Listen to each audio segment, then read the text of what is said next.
Hi there. I'm Brianna Bowling, and I'm the founder of Retreat and Learn. If you want to know more about hosting a retreat for your company or your team at our farm overlooking the Potomac River near Washington, D.C., you can visit us at retreatandlearn.com. My mom died in 2012 after a 3.5 year battle with pancreatic cancer. It was both the worst and the best years.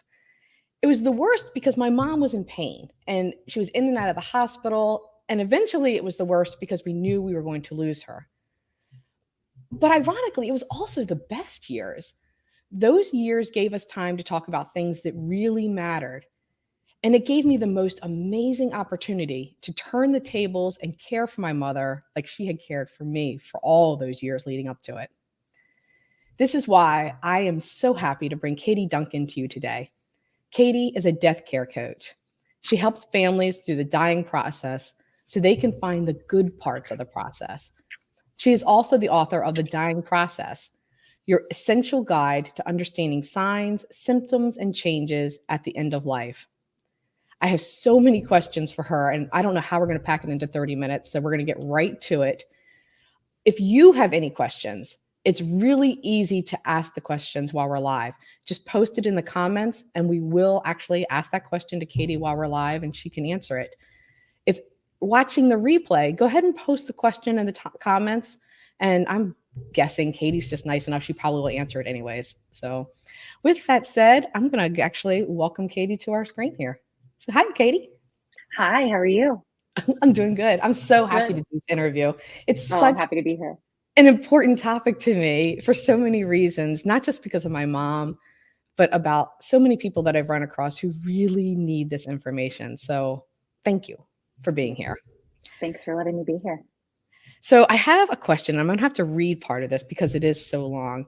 I read your book, and it's a really good book. It has so much information about things that can really help people through this process. But in there, you had this quote, and it really resonated with me. And I'm going to read it out loud so other people can hear it too. So it said, "It wasn't until I stood at the bedside, watching as human existence beautifully and uniquely transition from life to death, from here in our physical realm to somewhere beyond my eyesight, that I fully came to appreciate life as an extraordinary journey from birth through death, from beginning to end, and maybe beyond. Dying is like the sunset at the end of each day as it beautifully transforms and uniquely lights up the sky, even after the sun is no longer in sight." And man, I love that quote. It's so beautiful. It's like a poem, it's so eloquent. But what were you thinking when you were writing that? What were you trying to express to the reader? Yeah, I think for me, uh, you know, there is only one certainty in life, and that's that we're all going to die. That's death. And there's it's really like it's such a miracle that we are here. There is like a 1 in 400 trillion chance that we're going to be here. And I think for me, it was when I started to be with people throughout their dying journeys and at the very end of their life and watching people take their last breaths. It was like this moment that changed my whole perspective on what life is really about. And, life is about being here and just being really present and sharing in the experience of human experience, sharing with each other, loving, laughing, finding joy. And, that's what really matters. And I think that that's what death did for me. It really just shifted my perspective on life. And it reminded me of, what's really important and what matters most, what's meaningful to me. And those are the things that are meaningful. Um, and that sort of last piece with the sunset, I have this thing with sunsets where and really sunrises too, in a sense. But, sunsets, it's like, the day is over. We've had this amazing day, or, we've gone through this day. And at the very end, no matter what, that sun is going to set. And as it sets, the sky changes colors, but then after it's gone, that's when the sky really lights up. And it just shifts every night. It's totally unique. You have no idea what it's going to look like. The clouds are going to be different, the colors are going to be different, but it's beautiful every single night. And I feel like that every time I see one, it just relates to life for me, life and death. Yeah. When we die, we all are connected and we've all made an impact on someone somewhere at some time. We probably have no idea when that time was or who that person was, but we all leave an impact and an imprint on someone. And that impact only exponentially grows, even after we're gone. And so that's sort of how I guess it relates to me, sunsets and death and life. Hmm. We Yeah. have no idea the impact we leave, but we all do. Yeah, I can see that, I think you touched on something, and that almost death kind of concentrates that spotlight on what's really important. And that's what Yeah. it did for our family. And Yeah. so, I think death gives you like this unique time to actually have an opportunity. Oh, People yeah. think of death as losing opportunities, but it also gives us a lot of opportunities. Yeah. And so I was wondering if you could talk a little bit about some of those opportunities that you've seen families experience Yeah. as they go through this process. Yeah. I mean, definitely, when someone is given, 6 months to live or they're, given a terminal diagnosis, of course, that is incredibly scary and it's incredibly sad and it's incredibly overwhelming. And it's like your whole life is just shifted. Everything that you thought was going to be is now not going to be. But what it gives us and gives families and gives that person who's dying is, time to figure out what is meaningful and time, with each other. It gives us space to, say what's important, to do what's important. Um, and we can die anytime, but if we're given that opportunity of a little bit of time to know in advance, it gives us time to share and be with each other and be present. Hmm. And yeah, we get to say those I love yous. We get to say everything that we want to say. We want that other person to know. We get to ask questions. We get to do the things that give us the quality of life that we want. Um, So, I mean, that is something that actually did happen. I think, I talked a little bit about the opportunities that I had with my mom. And part of that is that we had some very frank conversations before she died. yeah, Um, they weren't easy. I mean, it's really no, because you're basically admitting, you're saying to them, "Hey, you know what? I know you're dying." And that's actually sounds like such a simple thing, but to have this conversation like, "Hey, what would you like to have served at your funeral lunch?" is basically saying, "Hey, I get it. Your time is short here."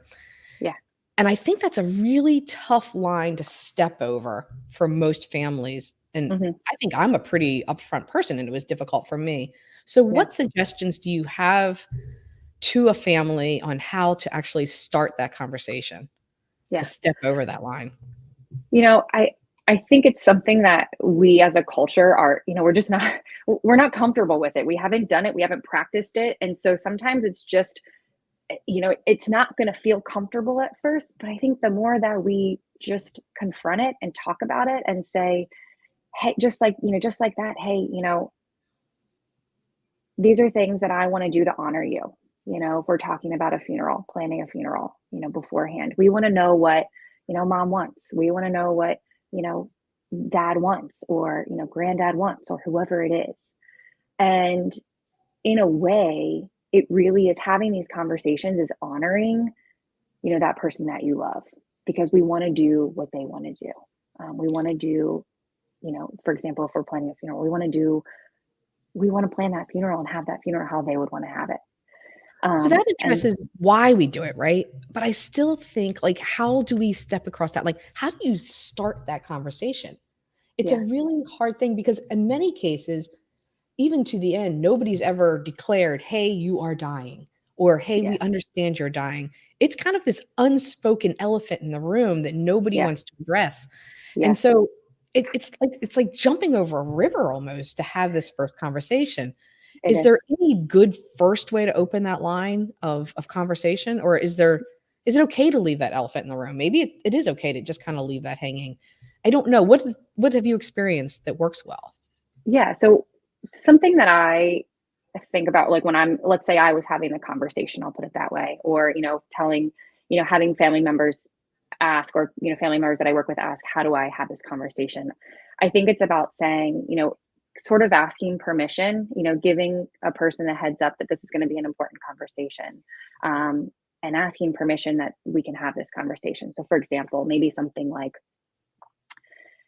"Hey, hey, dad," or "Hey, whoever it is, this is a really important conversation. There's a really important conversation that I want to have with you. It's not going to be easy and it's probably going to be uncomfortable, but it's something that is really meaningful to me. And I think, is something that we really need to have. It's really important. And that is about your death or my death. And how we want to, it's about your death and my death or my death. And, you know, can we have this conversation? Are you ready to, talk about this? And then whatever the specific topic is, I would think of, like, if you want to think of how you want to spend the last months, Mm, weeks, or days of your life. So, dad, this is really important to me. I want to know how you envision, the last months of your life and the last weeks of your life and the last days of your life. So, what does that look like for you? What does that feel like for you? Who do you want to be around? Where do you want to go? Where do you want to be? mm, So and I always like to think of, like, five senses. I always like to kind of think, what are those five senses that we that's a like, good that one. kind of give us I like life, that. Yeah. So, like, see, hear, taste, smell, see, hear, taste, smell, feel.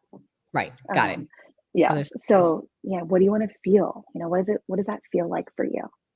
That's perfect. And I like and the senses. That's great. yeah, yeah, yeah, So I do wanna talk a little bit about the actual dying process and some of the symptoms that go through, but before that, we sure. actually have a really great question, and I do wanna put this question because it's a really good one that kind of Okay, flows along with what we were just talking about it.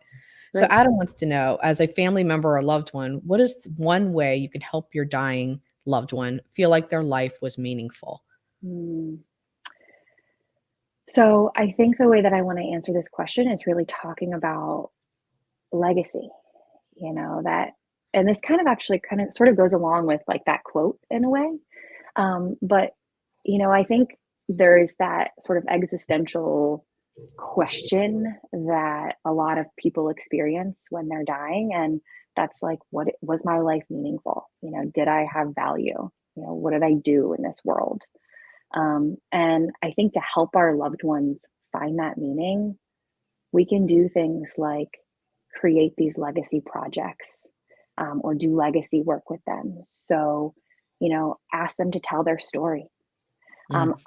I really like the idea of audio or video recordings Yeah. and doing an interview, you Yeah. know, having our loved one tell me about their life, you know, Yeah, tell I me. one of the things I Yeah, asked my mom was, and it really meant a lot to me later and now how important this is, she answered it in a different way. I asked her what she wanted her grandchildren to know yeah. going forth as they became adults. What is it you wanted them Mhm. to know? She actually answered it in a different way. She actually she's such a smart woman.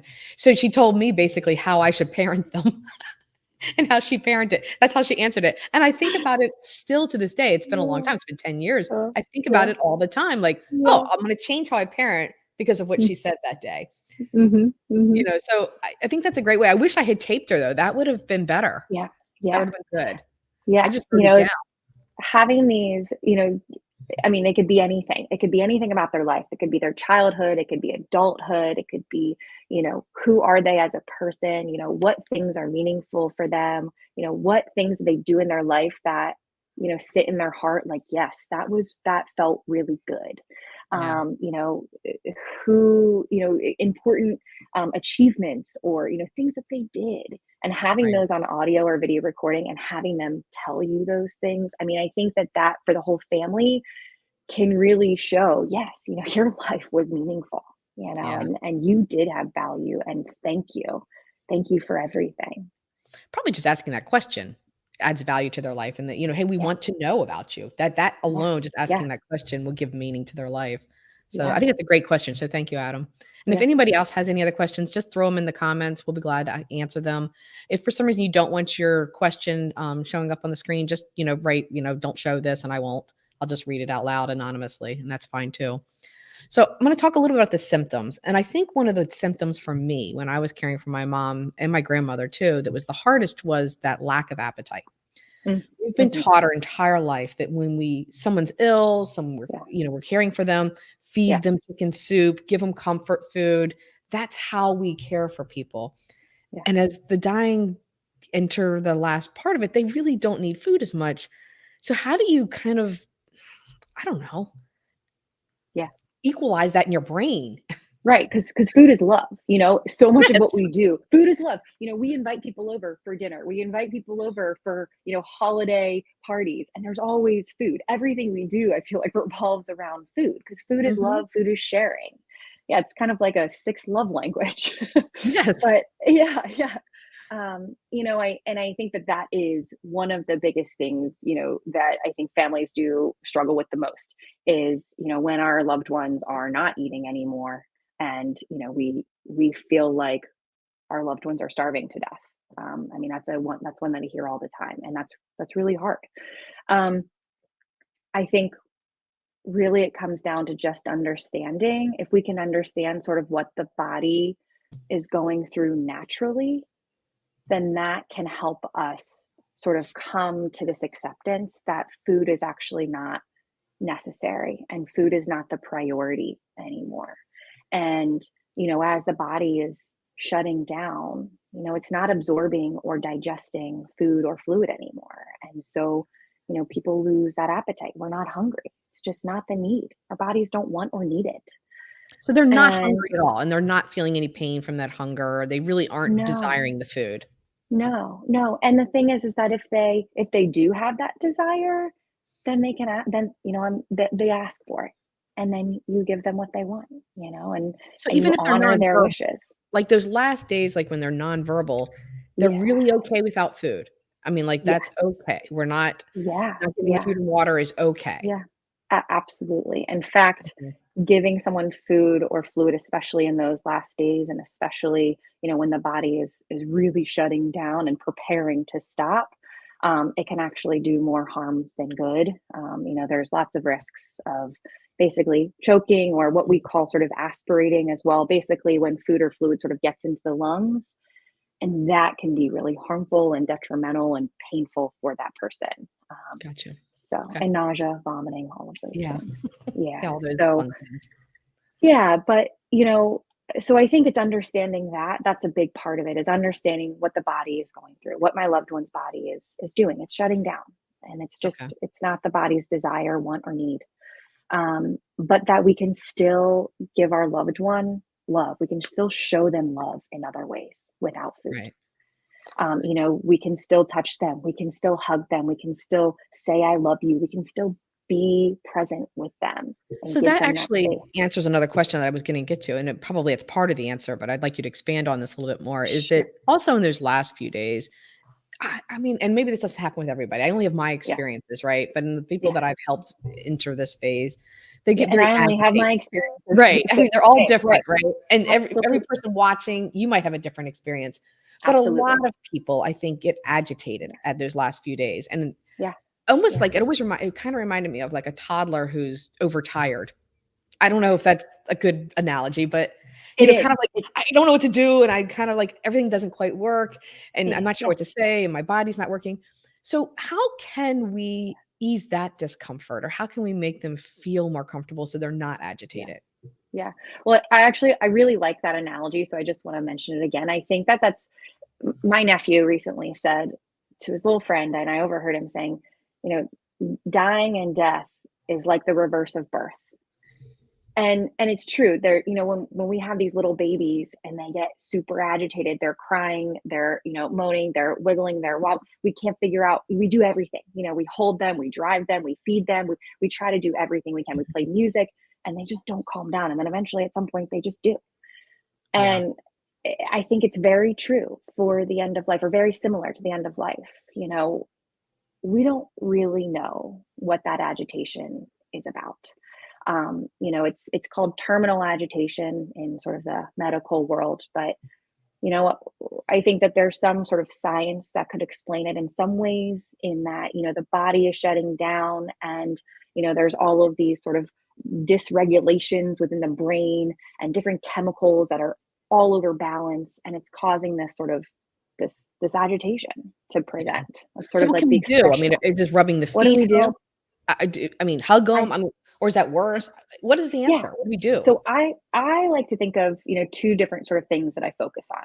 First, usually before I try to medicate, I try to look at their environment, and I try to look at them, and I try to figure out, okay, what are they experiencing right now? What might they be experiencing right now? And trying to honor that. So, you know, is the temperature in the room really hot? Maybe they're really hot.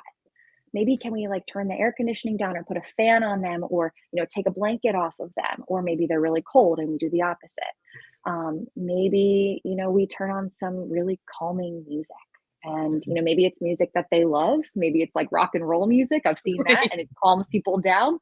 And then maybe it's some sort of meditative music, that someone's Right. trying to go to sleep to, a lullaby. Maybe it's a smell.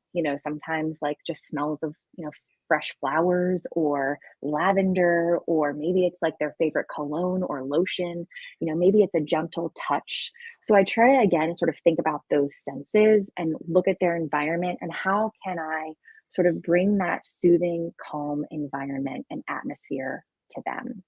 And then the other thing I think about is, when those things don't work, what are things that might help? So I do think about medications, and that's when, the hospice team can really come in handy, and, they really kind of work with the family on figuring out, different medications that might help to calm that loved one down and help relax them a little Right. bit, calm that agitation. So, common ones that are used are things like Ativan or Haldol or morphine, or a combination of all of them. Sometimes there are others as well. But again, that's, a plan that the hospice nurse will really help the family with. Right. Perfect. I have a whole list of things that I was gonna ask Sure. about the different things, and we're running out of time. It happens every Sure. time, and we do have another Yeah. question too that I wanna make Oh, sure that we great. get to. Good. But, Okay. we talked about, like, the one symptom of agitation, Yeah. lack of appetite. There's some other ones, and instead of Yeah. me listing them, I was wondering if you just wanna go through the ones that really people need to look for, and maybe things to be worried about, and things that are okay, like, that's normal, and to let it go. Sure. It's not a big deal. Sure. So, typically it starts out, I think about just like sort of disconnecting from the world a little bit. So it's like a lack of energy. Just like there's really, energy is just drifting and drifting and drifting. And that oftentimes causes just someone to sleep. And so you'll start to notice that people will sleep longer and longer nights, longer and longer hours. They'll start taking naps during the day. At some point they may just be sleeping most of every day. And then Mhm. eventually they will be in an unconscious sort of state and be sleeping basically all the time. So that is, a big one that I think about. We talked about sort of decreased appetite. That appetite dwindles and dwindles and dwindles, and then eventually it's just really not there. Um, the other one I think about is really changes in breathing. That's a big one. And sometimes people experience this sort of like air hunger, um, or shortness of breath. And it really depends also on sort of the person's diagnoses and what kind of illnesses they have already. But people experience, they really sort of describe it as like an air hunger. And so it's like you can't catch your breath. And so sometimes people experience that, and typically that gets worse nearer to death. And then you actually see sort of breathing changes, especially in the last sort of days to hours before death. And it's sort of this, it's called sort of a chain Stokes sort of breathing pattern. That's what we call it in the sort of the medical world. But yeah, it's basically shallow, really, really shallow breaths, and then really, really big labored breaths. And then you might see that long, long pause, and a lot of times people think, "Oh my gosh, are they dead?" And then they start breathing again, and that is really scary for a lot of families. But it's good to know. I think when you're sort of prepared for it and you know it, then it's a little less scary. But those breathing patterns definitely change right before death. Um, Other ones that I think about sort of the what we call, sometimes you might hear it as a death rattle, but it's a rattling or a gurgling sound in the back of the throat. And what happens here is basically the person loses the ability to swallow. And our mouths and our throat and even our nose sort of continue to create this fluid secretions, all the saliva we have, and it just collects right in the back of the throat and the airway. And it makes this really uncomfortable for us sound. And it sounds like a gurgle or a rattle with every breath. There are some things that we can do for it. I like to recommend sort of sitting someone up really, really high, higher up in their bed than normal, and turning them on their side because it sort of allows that fluid to fall to the side, so it's less sort of discomforting. And then there are some medications as well. Other changes I think about are changes to the skin.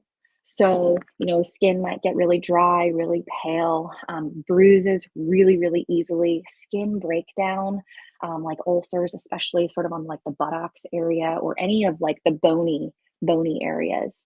They break down really, really easily. A lot of times they're hard to prevent, honestly. So that's something that I think about. At the very, very end, right before death, the skin will change to what we call mottling, which is if you look sort of at the toes or the bottom of the legs and sometimes the hands, they start to change colors. They look sort of bluish or purplish or like a reddish. It's kind of blotchy, and it sort of starts at the toes and spreads up the legs. And that's just sort of a lack of blood flow. Blood's not flowing anymore to the extremities, and so it starts to change the color. And then the last thing that I think about off the top of my head that is one that kind of stands out is changes in temperature. So, oftentimes towards the end of life, you might see temperature fluctuations, people develop fever. I kind of think of it as many different things, but the body's kind of going haywire. The temperature sort of regulation is in the brain, and the brain's going haywire. And so you can see these fluctuations from hot to cold, fever, and then at the very end, you feel kind of these really, really cold extremities. So those are the big ones that I think about. Of course, there are other sort of little ones, but those are the major ones. Oh, you're on mute, I think. Oh, that's okay. Sorry, I don't know how I get that one. I That's must have okay. moved at some point. So I think one of the most Yeah, important parts of that is that those are all normal. Like, these are things that are all pretty common normal. in every situation, and Yep, that your loved one really, I'm not to say they're okay, but they're normal. This is what the yeah. It's process a is, and exactly they're going through the process in a normal way, and in that a you're normal way. okay as the Yes, caregiver, you're doing the right yes, thing. absolutely, absolutely, And absolutely. because it's hard. It really is hard to watch all of these things happen, It's so but really, it's really very hard. normal. I think knowing that this is a natural process. Our bodies Our bodies were meant to go through the birthing process. We were meant to go through the dying process. They know how to do it, and they know how to do it really well. I know that sounds a little strange, but that our bodies know how to do that. No, And it's it's true. really scary and uncomfortable for us, but it's natural and it's very normal. And Right. I think sort of understanding that can be really helpful and maybe calm the mind a little bit, kind of Yeah. decrease our stress on the No, family it's side. true. So, we talked a lot about the dying, like, their process and the things they're going through, but, Yeah, a lot the other part of this, the other party of this is the caregivers, right? yeah, And I have so many questions I wish we had more time to hit, like, how to care for the caregivers and how to make their life okay. Because goodness, if you're a caregiver of somebody who's dying, your life is it's both blessed and wonderful, it's also very difficult. yeah. And so one of the questions that we just had actually relates to this in terms of after the person has died, and I Mhm. think this is such a great question. And so Andrew wanted to know, what is the best way to support someone that has provided long-term care for a loved one that has passed away and is struggling in their new reality?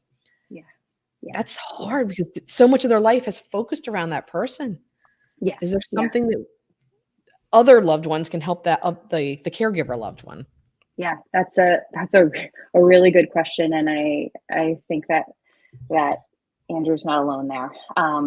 I I think that there's a few things that I would recommend really after the death of a loved one, and that is taking space, taking time to sit and rest and reflect, and really sort of get in touch with where am I at? What am I feeling? Why am I feeling this way?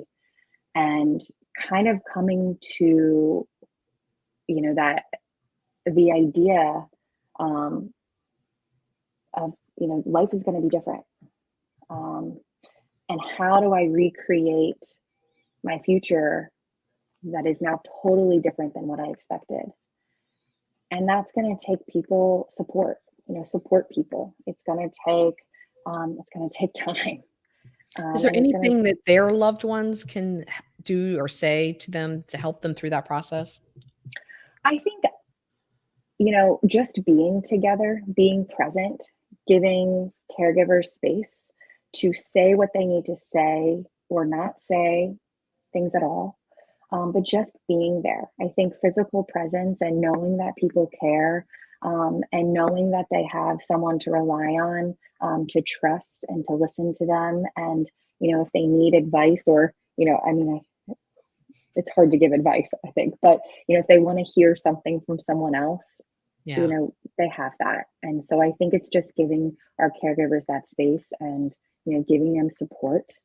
So families coming together, I've seen families come together in the worst of grief and really just give each other a ton of comfort. And I think it's just it's reflecting on everything that that person, you know, means to them, means to that caregiver, and meant to that caregiver.